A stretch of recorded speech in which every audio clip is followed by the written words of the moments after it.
ఖచ్చితంగా దాంట్లో మీకు అనుమానం ఎందుకు?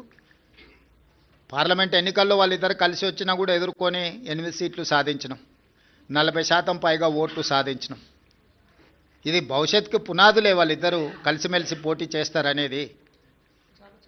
నిన్న కేటీఆర్ ఒక రోజు ముందు కేటీఆర్ మాట్లాడతారు, తర్వాత రోజు కిషన్ రెడ్డి మాట్లాడతాడు. సేమ్ ప్రెస్ మీట్ ఏదైనా చూడండి మీరు.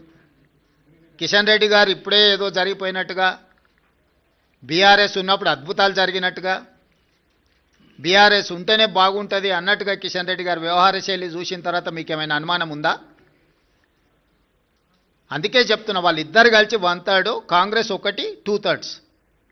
వాళ్ళిద్దరు కలిసి 33%, మేము ఒక్కరం 66%.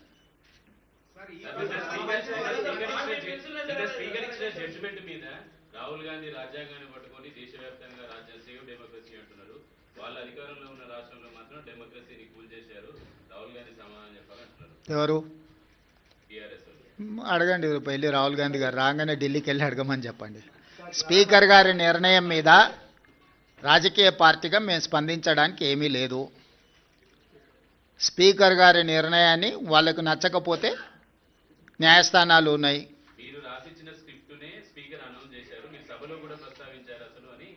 ఇప్పుడు నేను వాళ్ళ అవగాహన రాహిత్యానికి జాలి పడుతున్నా. పదే పదే హరీష్ రావు గారు శాసనసభలోనే మేము 37 మంది శాసనసభ్యులు ఉన్నాం, మాకింత సమయం ఇవ్వాలని మాట్లాడింది మీరు కళ్ళతో చూసిరు, మీరు చెవులతో విన్నారు, అవునా? ప్రతిసారి శాసనసభ ముగింపు సమావేశాలలో స్పీకర్ గారు ఒక బులెటిన్ ఇష్యూ చేస్తారు. ఏ పార్టీకి ఎంతమంది శాసనసభ్యులు ఉన్నారు, వారు ఎంతెంత సమయం మాట్లాడినరని ప్రతిసారి బులెటిన్ ఇష్యూ చేస్తారు స్పీకర్ గారు. ఇప్పటివరకు జరిగిన అన్ని శాసనసభ సమావేశాల ముగింపులో స్పీకర్ గారు స్పష్టంగా ప్రకటించారు. ఏ ఒక్క రోజు కూడా స్పీకర్ గారి నిర్ణయాన్ని వాళ్ళు ప్రశ్నించలేదు.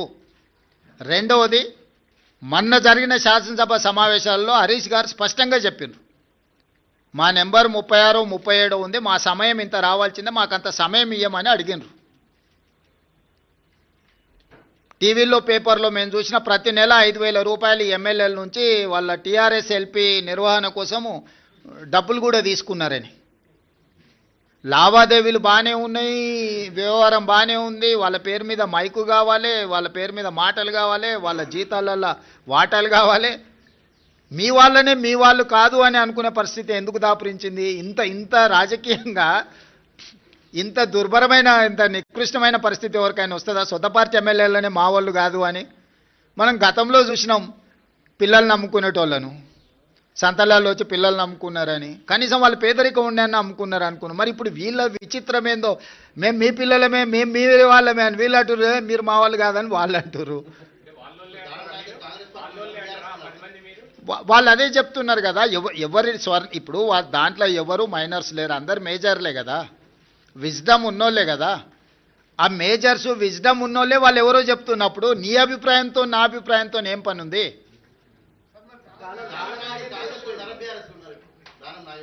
నాగేందర్ గారు చెప్తారు కదా, మీరు అడగండి, చెప్తాం, మీరు అడిగిండ్రు అని చెప్పి. ఎస్, అమర్ గారు.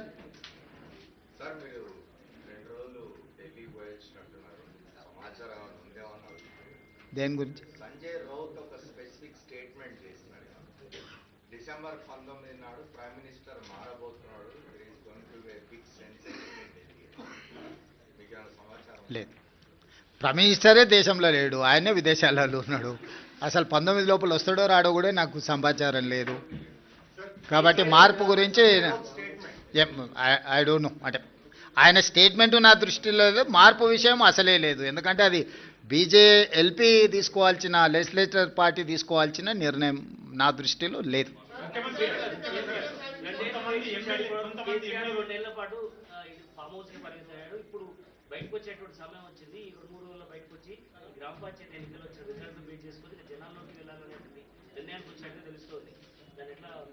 ఎట్లేముంది, 2023 కంటే ముందు కేసీఆర్ బయటనే ఉన్నారు కదా. వాళ్ళు క్షేత్రస్థాయిలో పర్యటిస్తున్నప్పుడే కదా వారు ఓడించింది. వారు క్రియాశీలక రాజకీయాలలో ఉన్నప్పుడే కేసీఆర్ గారిని ఓడించి కాంగ్రెస్ పార్టీ అధికారంలోకి వచ్చింది. ఇప్పుడు వారు క్రియాశీలక రాజకీయాలలోనే లేరు. గజ్వేల్ అసెంబ్లీలోనే కాంగ్రెస్ పార్టీ మెజారిటీ గ్రామ పంచాయతీలు గెలుచుకున్నది. అంటే గజ్వేల్ నియోజకవర్గ ప్రజలు కూడా కేసీఆర్ గారు క్రియాశీలక రాజకీయాలలో లేరు, రాజకీయాలతో వారికి సంబంధం లేదు. ఒకవేళ ఉన్న గజ్వేల్ శాసనసభ సభ్యుడిగానే వారి వల్ల ప్రయోజనం లేదని ప్రజలు ఈరోజు తీర్పిచ్చిండ్రు. గజ్వేల్ నియోజకవర్గ ప్రజలే కేసీఆర్ నాయకత్వాన్ని తిరస్కరించి అక్కడ కాంగ్రెస్కు మెజారిటీ గ్రామ పంచాయతీలు ఇచ్చిన తర్వాత ఇంకా ఏదో అద్భుతం జరుగుద్ది అని, అల్లావుద్దీన్ అద్భుత దీపం వస్తుంది అని ఆశిస్తే అది ఆశావాహుల యొక్క అభిప్రాయం. నేను కొత్తగా చెప్పడానికి ఏం లేదు. ఏం ప్రభాకర్?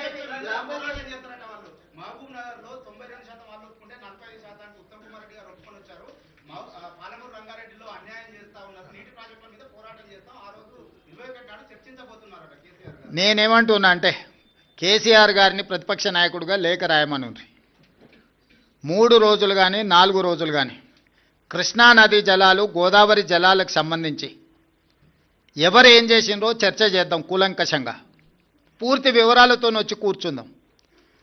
ఏ విషయమైనా వారు లేవనెత్తని 10 సంవత్సరాలలో వారు చేసిన అన్యాయాన్ని వారు సంతకాలు పెట్టి 299 టీఎంసీ మాకు చాలు, 512 టీఎంసీ ఆంధ్రప్రదేశ్ను తీసుకోమని కృష్ణానది జలాలలో ఏ విధమైన ఒప్పందాలు చేసిండో, ఒప్పందాలతో పాటు 10 సంవత్సరాలైన పాలమూరు రంగారెడ్డి ఎత్తిపోతలకు కానీ, కల్వకుర్తి ఎత్తిపోతలకు కానీ, సీతారామసాగర్ కానీ దేనికి నికర జలాలు కానీ వరద జలాలు కానీ సాధించలేదు.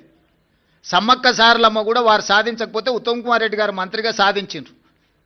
ఈరోజు ఏదైనా పక్క రాష్ట్ర